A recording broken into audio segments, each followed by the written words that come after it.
Bonjour à toutes et à tous. La lumière du phare éclaire aujourd'hui un dessinateur qui taille son crayon dans le sud-ouest. Marc Large, bonjour. Bonjour.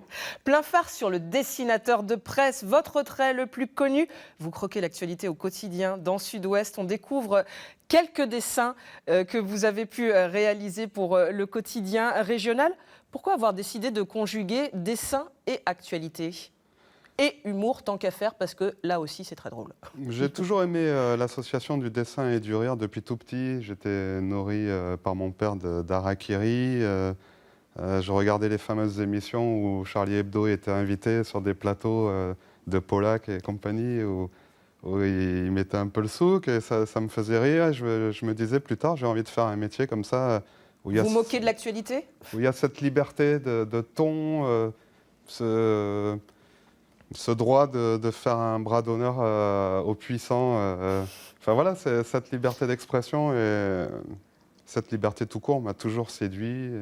J'ai aimé très jeune des dessinateurs comme Ciné, Cabu. Et voilà, aujourd'hui j'ai la chance d'en faire mon métier.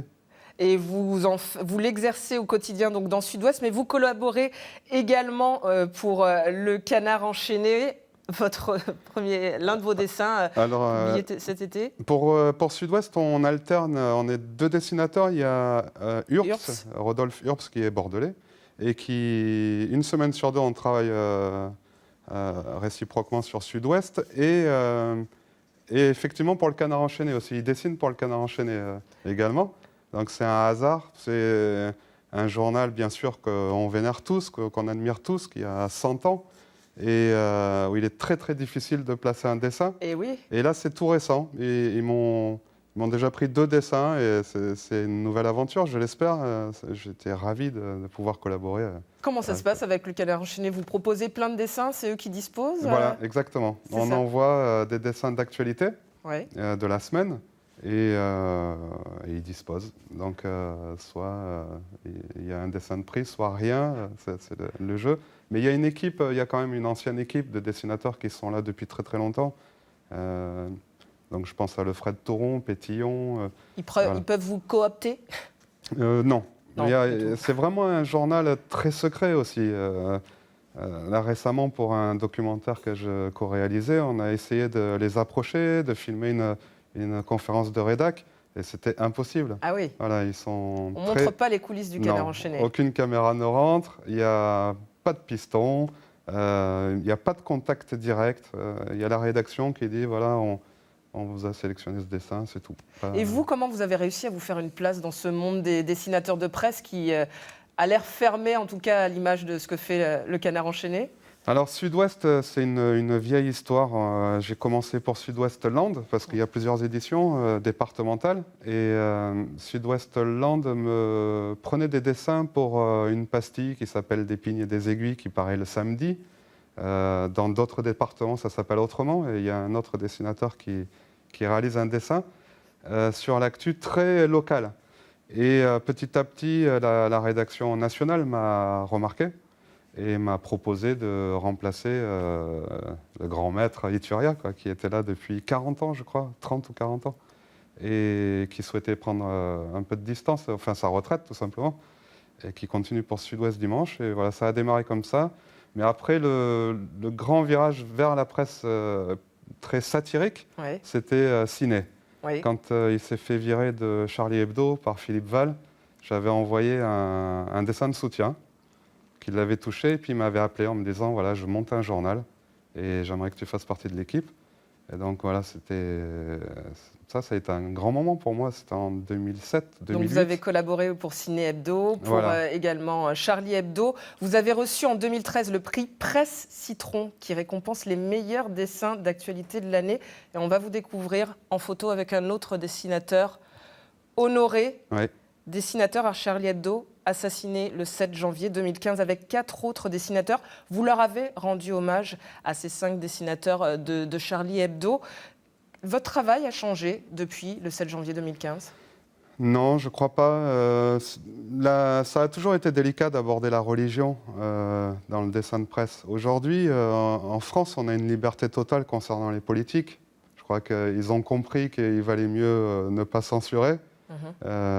parce que ça a toujours fait de la pub au dessinateur plus qu'au censeur. Ouais. Mais la religion, c'est toujours délicat, mais toutes les religions. Et bon, là, il se trouve que je considère que c'était plus deux abrutis, deux paumés qui ont agi, mais pas des religieux, quoi. Mais vous ne vous fixez pas de limite quand vous dessinez, vous ne vous interdisez pas certains sujets Non, non, non. Non, je pense qu'au contraire, ça a réveillé chez les dessinateurs une envie de continuer, d'aller au bout de nos idées. Ça nous a plutôt révolté que fait peur, quoi. Ouais. Voilà, donc Honoré, effectivement, là, le jour où on a reçu le prix, lui, il le recevait pour l'ensemble de sa carrière, parce que c'était un pilier du dessin de presse, et moi pour un dessin uniquement, mais ça a été un grand jour, ouais, de le rencontrer à ce moment-là. Et parmi ceux qu'on voit sur ce dessin, j'étais très très ami avec Tinius, voilà. Ouais. Quelqu'un qui me manque beaucoup. Avec les lunettes, ouais. oui, oui. Sans le cigare. Plein phare sur votre parcours, vous avez grandi en Afrique, ouais. En Côte d'Ivoire, Marc Large. On va vous découvrir enfant en photo, ouais. Et on va vous reconnaître rapidement.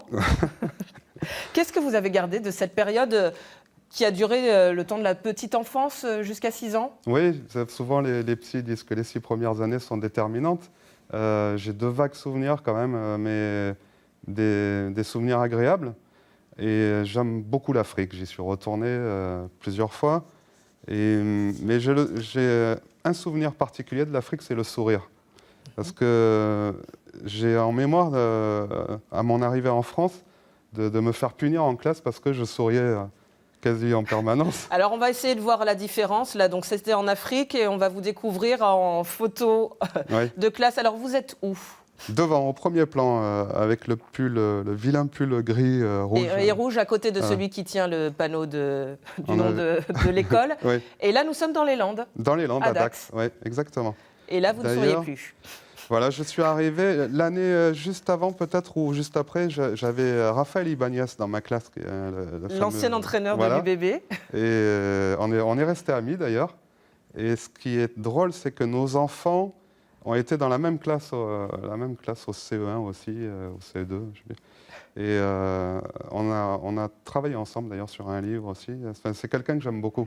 D'accord. Donc là, ça a été le choc, cette arrivée, la Nouvelle-Aquitaine. Enfin, le choc de rencontrer les non-sourires, on va dire, mais les Landes, Dax, par contre.